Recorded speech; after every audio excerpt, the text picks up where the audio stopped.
Estamos en las 9:22 minutos de la mañana y es un placer recibir al diputado del Partido por la Victoria del Pueblo, Luis Puig. Hemos convenido que así lo vamos a llamar. ¿Qué tal, Luis? Bienvenido. Muchas gracias por la invitación. Digo esto un poco en tono de broma porque al ser un apellido con raíz absolutamente catalana, bueno, es mucha la gente, como por ejemplo, siempre recuerdo a nuestro querido Barret Puig, periodista de esta casa de Canal 10, y bueno, recién lo comentábamos porque le dije en broma a Tegaldo, le digo, bueno, Tegaldo, ¿qué va a hacer? ¿Le va a decir Puig o le va a decir Puig? Me dijo, no, para mí es Puig. Y Luis nos acaba de corroborar. Eso era por algo familiar, ¿no? Exactamente. Son de la rama laburadora, entonces no utilizan la terminología o la fonética catalana.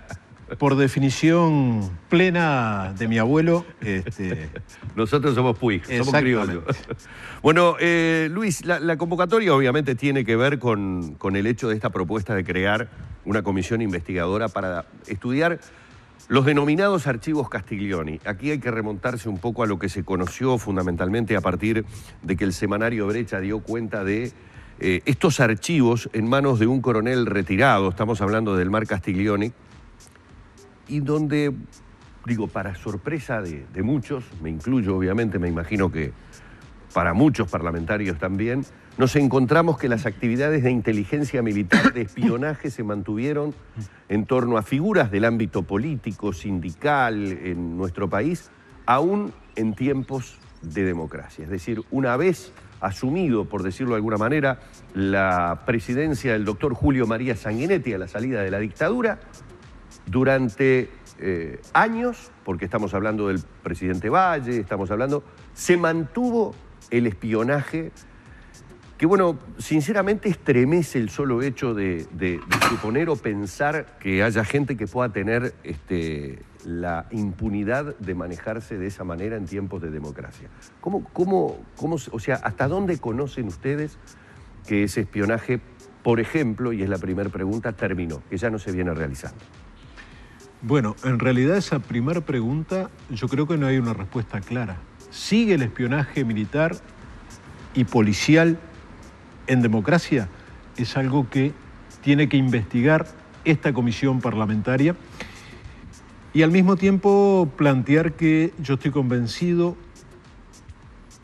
que se continúa con las prácticas de espionaje a partir de lo que ha sido la instalación de la impunidad en Uruguay sobre los crímenes del terrorismo de Estado, y sobre esa impunidad se genera esta acción clandestina, ilegal, de espiar en democracia, por ejemplo, a presidentes de la República, como el doctor Jorge Valle, a quien fuera intendente de Montevideo en el 90 y actual presidente de la República, al doctor Tabaré Vázquez, a jueces que tenían a su cargo causas referidas al terrorismo de Estado en dictadura y causas que tenían que ver con actuaciones de los servicios de inteligencia en democracia. Se habla de un ejército de infiltrados pagos, pensamos que con dineros públicos, y eso si se concreta, si se confirma esa información, hay una sucesión de delitos que se estarían desarrollando, pero claramente que se esté espiando con una estructura sistematizada a la democracia, bueno, genera una situación de rechazo claramente, y es importante que el conjunto de los partidos políticos con representación parlamentaria haya resuelto por unanimidad conformar esta comisión investigadora. Luis, ¿ustedes por qué sostienen, digamos, la convicción del espionaje militar en democracia? Digo esto porque cuando Menéndez, el ministro de Defensa, fue citado al Parlamento en reiteradas oportunidades, y particularmente en la Comisión de Defensa en el Senado, si no me equivoco, allí Menéndez decía que no tenían, descartó el espionaje militar en democracia porque no existían archivos en el Ministerio al respecto. Bueno, el ministro... Mejor dicho, ¿lo dejó conforme las explicaciones que hizo Menéndez en ese momento? Bueno, un poco historiar cuál es el proceso de conversaciones con el actual ministro de Defensa, Menéndez, que ya en febrero fue convocado, fue invitado por la bancada del Frente Amplio a analizar diferentes temas, y entre ellos se les planteó, bueno, esta preocupación sobre la presunción de existencia de espionaje militar en democracia. Allí el ministro lo que hizo, y me parece que es correcto, inmediatamente solicitó a sus subordinados que están en el área de inteligencia que le comunicaran si tenían conocimiento de la existencia de espionaje en democracia. El ministro lo que nos transmite es que las respuestas fueron negativas, pero, y hace pocos días el ministro volvió a concurrir al Parlamento y en el cual especificó claramente que él pidió esa información y fue la información que se le brindó, lo cual no compromete su opinión personal como ministro de Defensa y que va a estar sujeto a lo que se logre investigar. Y a su vez, la semana pasada, el ministro de Defensa planteó que van a realizar investigaciones internas también en el Ministerio de Defensa. Yo creo que el ministro hizo lo correcto. Ante ese planteamiento, consultó. Independientemente de consultar, va a estar atento a lo que pueda recabar esta comisión parlamentaria, a lo que pueda recabar la justicia y a una investigación administrativa en el Ministerio de Defensa, porque el ministro aclaró que él no estaba negando la existencia del espionaje, estaba manifestando que a él se le trasladó por parte de mandos militares que no existía, pero ahora se abre toda la investigación y en base a esa investigación el Ministerio de Defensa, el Parlamento y la Justicia van a tener los elementos que le permitan actuar en consecuencia, ¿no? Todo esto, o por lo menos buena parte de esto, tiene un disparador que es la voluminosa información que se encontró en la casa de Elmar Castiglioni, luego del fallecimiento, luego de que se hizo un allanamiento importante. Yo me acuerdo que lo cubrí para Subrayado y unas camionetas de esas Hyundai H1 grandotas, llenas de cajas que se iban de allí, de la calle de Luis Alberto Herrera y Thompson. ¿Qué arrojaron esa voluminosa información que se incautó de la casa? Bueno, hay que tener en cuenta que eso fue incautado el 2 de octubre del 2015 y eso está en los archivos de la justicia, en ASPROJUMI, que es el proyecto de preservación de los documentos, y que la jueza Larreus, que fue quien definió esa incautación, solicitó a dos peritos, a Isabel Yebor y Álvaro Rico, que hicieran un análisis primario de esas 65 cajas con carpetas supuestamente de espionaje militar en democracia, también documentación sobre la dictadura. Allí estos dos expertos, en informes que presentaron a la jueza, relatan una serie de operaciones de espionaje, relatan una serie de operaciones de infiltraciones, relatan haber visto recibos de pago a quienes fueron infiltrados en organizaciones sindicales, en organizaciones políticas, en el Frente Amplio, durante la democracia, en el Partido Nacional, exactamente. Lo cual es una situación sumamente grave. Son evaluaciones primarias que se hicieron. Nosotros estamos convencidos que una vez que se empiece a analizar esos documentos, bueno, van a arrojar elementos categóricos sobre la existencia de espionaje militar y policial en democracia. Luis, ¿son carpetas con papeles o hay también en esa incautación archivos informáticos o algún otro tipo de elemento? ¿O estamos hablando de carpetas impresas con papeles impresos?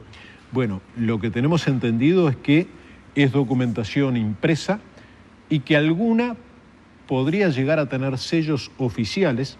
En algún momento, consultado por un medio de prensa, un oficial del Ejército dijo, no, en realidad esto fue una actividad individual de Castiglioni, y después dice a renglón seguido, él sustrajo documentos de servicios de inteligencia. Pero entonces, ¿en qué quedamos? Bueno, en realidad los servicios de inteligencia hicieron el espionaje y después Castiglioni se hizo de esos documentos. De eso se habló durante mucho tiempo, ¿no? Exactamente, es mucho más grave. Se especuló.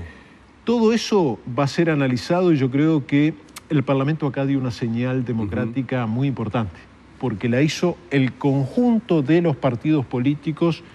No solo votaron, sino que fundamentaron por qué lo hacía. Y para nosotros es muy importante dos aspectos. En primer lugar, ir a fondo en la investigación, porque una investigación superficial realmente sería un fracaso del Parlamento y sería un fracaso de la institución.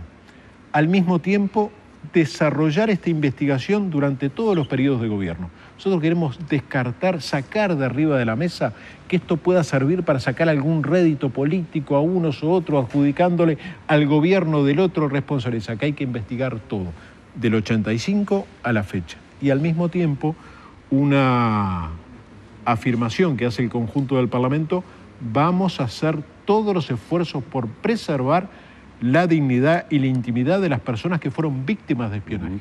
O sea, no nos interesa difundir lo que espiaron sobre las personas, nos interesa analizar quiénes realizaron el espionaje, quiénes dieron las órdenes, quiénes son los infiltrados, mediante qué métodos. O sea, la comisión es para investigar a quienes cometieron los delitos de espiar en democracia, no para investigar a las víctimas. Esto puede tener, esto obviamente ya entramos en el terreno de la especulación, pero obviamente al tener acceso, al estar impulsando esta comisión investigadora, pueden con legítimo derecho muchos legisladores tener sospechas de determinado tipo de situaciones. Yo recuerdo no hace mucho tiempo atrás, creo que al senador Bordaberry denunciar tener teléfono pinchado o algo por el estilo. Recuerdo hace relativamente poco tiempo, estoy hablando de un par de años atrás o una cosa así, a algunos legisladores tener la sospecha. Creo que hubo un pedido al ministro Bonomi en su momento de esto puede llegar a, o sea, ustedes pueden llegar a tener, cuando digo ustedes me refiero tal vez varios legisladores, la sospecha de que esto sea una práctica de algún grupo de personas, independientemente de que pueda venir o no del Estado. Esto ya se verá, porque tal vez sí haya algo de cierto en que hay actividades que son particulares, pero de repente de un grupo de personas que hayan continuado con este tipo de prácticas de espionaje a diferentes actores políticos. Bueno, justamente de los archivos Castiglioni, pero además de archivos que fueron incautados en 2006, 2007 y que hoy están en el Archivo General de la Nación, estarían planteando la existencia de espionaje a figuras públicas, como decía, a actuales legisladores, a quienes en el pasado fueron legisladores, a organizaciones políticas, a dirigentes sindicales. Yo creo que es factible que se compruebe con esta comisión investigadora la realización de un espionaje sistemático por parte de operadores de inteligencia, tanto militares como policiales. No nos podemos adelantar. Las comisiones investigadoras se crean para eso, para investigar, para desarrollar todo ese proceso. Nosotros no podemos sacar conclusiones a priori, pero realmente cuando planteamos la realización de esta comisión investigadora, esto no fue una iniciativa personal, fue una discusión seria, detallada que dimos en el Partido por la Victoria del Pueblo y dijimos, bueno, en realidad la democracia debe preservarse a sí misma y al hacer este planteamiento, bueno, la excelente receptividad que hubo de todos los partidos me parece que es un buen síntoma, un síntoma democrático muy importante. Me queda la duda, ustedes van a poder tener, a ver, primero tienen un plazo constitucional para poder trabajar, de repente el plazo es un poco exiguo para lo profundo del tema, y lo otro que me pregunto es, al estar en la justicia estos archivos, ¿los parlamentarios no van a tener acceso a la información que allí haya o puede existir algún mecanismo por el cual determinada información que esté en esos archivos les llegue a ustedes o la línea de llegar hasta el hueso, como decía recién, va por otro lado? Bueno, yo creo que es una excelente pregunta porque nos permite clarificar. Estos archivos están en depósito en la justicia, pero no forman parte de una causa judicial. O sea, no estamos en presencia de causas judiciales por espionaje en democracia. De los archivos Castiglioni, lo que está en causas judiciales es una mínima parte. Por ejemplo, la libreta de casamiento de Elena Quinteros estaba en poder de Castiglioni. Un informe de inteligencia de un interrogatorio al suegro de Elena Quinteros para saber cómo habían actuado los funcionarios de la Embajada de Venezuela en el 76 que denunciaron el secuestro en su propio territorio de una mujer uruguaya. Eso pasó directamente al Juzgado Penal número 1 a cargo del doctor Fernández Lequini, porque eso forma parte de una causa judicial que está abierta, que está operando. El resto no forma parte de causas judiciales, por tanto, no hay reserva, no hay presumario y suponemos que estos archivos y otros que existen en el Archivo General de la Nación y suponemos que en algún momento Uruguay avanzará en cuanto a que los archivos de inteligencia estén custodiados por el Poder Civil y no en manos de quienes desarrollan las actividades de inteligencia. Antes de despedirlo y desarrollo, el fin de semana dábamos cuenta el viernes dábamos cuenta de la reunión del presidente Vázquez en el Vaticano con el Papa Francisco. Allí se habló y se expresó la voluntad del Vaticano de desclasificar los archivos respecto a una época importante y eventualmente información que pueda surgir de esa desclasificación que esperan. Bueno, nosotros creemos que es una muy buena iniciativa del presidente de la República, pensamos que allí puede haber información y de la misma forma creemos que, así como se le plantea al Vaticano desclasificar esos archivos, yo creo que el Estado uruguayo debe hacer un esfuerzo muy grande en hacerse de los archivos que todavía hoy tienen los servicios de inteligencia militares y policiales y que esos archivos estén custodiados por organismos civiles y no que sean los propios organismos de inteligencia militares o policiales que cuando alguien necesita una información, ellos con su criterio digan, bueno, es esto lo que necesitan. Nos parece que ya es hora de que los archivos militares y policiales estén en mando, a cargo de organismos civiles y no a cargo de quienes han realizado las investigaciones. Bueno, le queremos agradecer a Luis Puig, simplemente un recordatorio, me lo comentaba antes de la nota, mañana un homenaje muy especial se estará desarrollando a Hugo Cores, 10 años ya, ¿no?, del fallecimiento de Hugo. A 10 años de la muerte de un referente para la izquierda uruguaya como Hugo Cores, el Parlamento en su conjunto, la Cámara de Diputados, le va a estar realizando un homenaje mañana, martes a las 16:30, un más que merecido homenaje a un luchador de todos los días a lo largo de toda su vida por la libertad. Muchísimas gracias, Luis. Un Muchas placer. Gracias a ustedes. Bueno, así hemos estado con el diputado Luis Puig aquí en La Mañana de Arriba Gente.